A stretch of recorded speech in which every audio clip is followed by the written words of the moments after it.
नमस्कार दोस्तों, मैं संचित तिवारी आपका STIS एकेडमी में स्वागत करता हूं। दोस्तों, आज हम अशोक के कुछ ऐसे शिलालेख हैं जिन पे PCS एग्ज़ाम में कई बार क्वेश्चन बनाए गए हैं, इसलिए आपको उनको जानना चाहिए, जिस पे हम आज चर्चा करने वाले हैं। आपसे ये पूछा जाता है कि किस अभिलेख से पता चलता है कि बुद्ध का जन्म लुम्बिनी में हुआ था।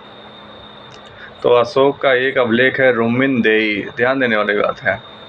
रुम्मिनदेई अभिलेख से ये जानकारी प्राप्त होती है कि बुद्ध का जन्म लुम्बिनी ग्राम में हुआ था। अपने शासन के 20वें वर्ष अशोक ने लुम्बिनी ग्राम की यात्रा की थी और वहाँ पे ये अभिलेख स्थापित किया है रुम्मिनदेई। एक अभिलेख का हो गया आपका। रुम्मिनदेई किससे संबंधित है? बुद्ध के जन्म से, जन्म स्थान से, कि उनका जन्म स्थान कहाँ है? लुम्बिनी ग्राम। एक और अभिलेख है जिसका नाम है कि अशोक का नाम किस अभिलेख में है कि उनका नाम अशोक था। तो ऐसे हैं मास्की, गुर्जरा, नेटूर और उदयगुलम। ये 4 ऐसे अभिलेख हैं जहाँ पे उन्होंने स्वयं को या उनका नाम अशोक लिखा गया है। तो अशोक को सम्राट कहाँ कहा गया है, यह प्रश्न उठता है। अशोक का केवल एक ही अभिलेख है जिसका नाम है भाब्रो, उसी को बैराठ कहा जाता है। सिर्फ एक ही अभिलेख में अशोक ने स्वयं को मगध का सम्राट बताया है। मतलब अभिलेखों से हमें जानकारी प्राप्त होती है। कल के एक शॉर्ट वीडियो में हमने कहा था कि अशोक ने ही अभिलेखों का मतलब जन्मदाता है। एक प्रकार से माना जा सकता है कि अभिलेखों की जन्मदाता है।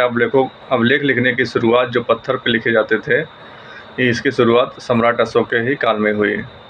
और भाब्रो एक ऐसा अभिलेख है जहाँ से पता चलता है कि अशोक मगध का सम्राट था।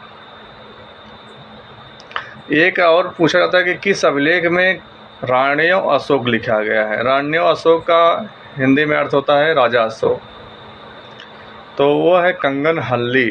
कंगनहल्ली एक ऐसा अभिलेख है जिस अभिलेख में यह कीर्ण है कि राण्यो अशोक, ये आपसे पूछा जाता है।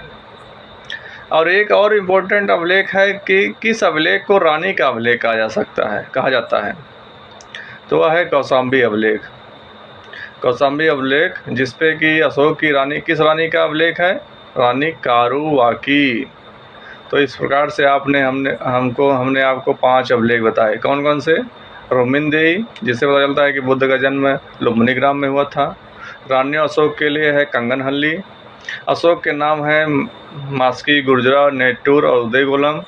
अशोक को सम्राट बताया गया है भाब्रू या बैराठ में। और रानी का अभिलेख किसको कहा जाता है? कौशाम्बी। ये 5 अभिलेखों की आज हमने आपको जानकारी दी है।